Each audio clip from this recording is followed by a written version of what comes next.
आवाज उठाते रहे। राजनीति करके इस तरह के मुद्दों पे एक के बाद एक अपने पड़ोसी खोते जा रहे हैं और उन्हें चीन की गोद में भेजते जा रहे हैं।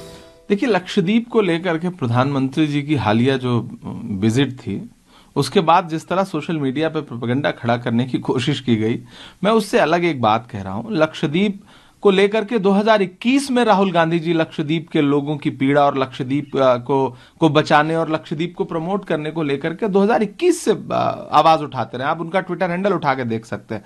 प्रधानमंत्री जी को आज समझ में आया, आप लक्षद्वीप में टूरिज्म बढ़ाना चाहते हैं तो सबसे पहले लक्षद्वीप पहुंचने की जो पेपर वर्क है उसको आसान करिए, ताकि वहां के लोगों और यहां दिल्ली और उसके आसपास के लोगों के बीच में कनेक्टिविटी बने। उसका राजनीतिक इस्तेमाल मत करिए।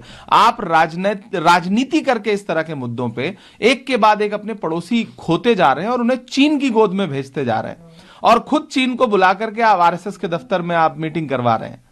तो ये पूरा जो एपिसोड है, प्रधानमंत्री जी को जब छुट्टियां बितानी होती हैं तो इस तरह के डेस्टिनेशन की तलाश होती है, लेकिन उस छुट्टी बिताने वाले कार्यक्रम को भी इवेंट बनाने की जो एक कोशिश है, उस कोशिश में पड़ोसियों से लगातार रिश्ते बिगड़ते। भारतीय जनता पार्टी किस मुंह से यह बात कहती है?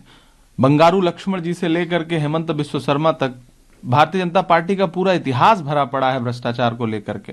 वो लालू जी के परिवार को निशाना बनाने से पहले अपने गिरेबान में झांके। 50 नाम गिनाए जा सकते हैं, ऑन कैमरा ऑन रिकॉर्ड सारी चीजें देश के सामने हैं। पहली बात।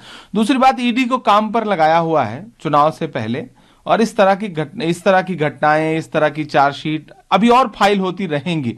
लेकिन मुझे तो एक सवाल पूछना है भारतीय जनता पार्टी से कि जब धर्म के नाम पर देश में चुनाव को ले जाकर के आप चुनाव जीतने को लेकर आश्वस्त हैं, तो फिर ईडी का इतना इस्तेमाल क्यों कर रहे हैं? कुछ तो घबराहट है इंडिया अलायंस से, जिसकी वजह से आज यहां रेड, कल वहां रेड, शिवसेना के उद्धव ठाकरे जी के करीबी पर रेड, कभी इंडिया अलायंस के घटक दलों पर रेड। तो ये इतनी घबराहट क्यों है? इतना ईडी का इस्तेमाल क्यों कर रहे हैं? कहीं कुछ आपके सर्वे में वही तो नहीं है जो हमारे सर्वे में है? सर, 10 जनवरी क्रिकेशन केस है, उसको लेके सुप्रीम कोर्ट ने फैसला देना है। उससे पहले जो स्पीकर है उन्होंने मुलाकात करी एकनाथ शिंदे से, जो मुख्यमंत्री हैं। उद्धव ठाकरे ने इसके ऊपर ऑब्जेक्शन उठाया है और बाकायदा एफिडेविट तक जो है वो सुप्रीम कोर्ट में दिया है कि किस तरीके की मीटिंग हो रही है एक स्पीकर और उनके बीच में।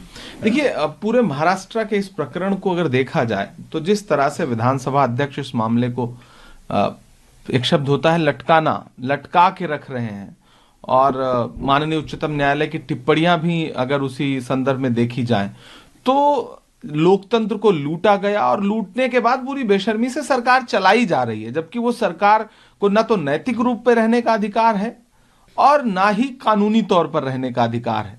हमें पूरा विश्वास है कि कितनी भी मुलाकातें कर लें विधानसभा अध्यक्ष, लेकिन डिस्क्वालिफिकेशन की जो तलवार है वो एकनाथ शिंदे और उनके सहयोगी विधायकों पर गिरेगी ही, बचा नहीं पाएंगे उन्हें। सर, एक इस वक्त सुर्खियों में वो है अजीत पवार। उन्होंने इशारों में शरद पवार पे तंज कसा है, कहा कि कुछ लोग ऐसे हैं जो रिटायर होने के लिए तैयार नहीं है, रिटायर होना नहीं चाहते। सीधे तौर पर शरद पवार पे नहीं हो सकता है अजीत पवार जी नरेंद्र मोदी जी के लिए कह रहे हो। नरेंद्र मोदी जी की भी उम्र काफी हो चुकी है, तो हो सकता है वो उनके लिए कह रहे हो।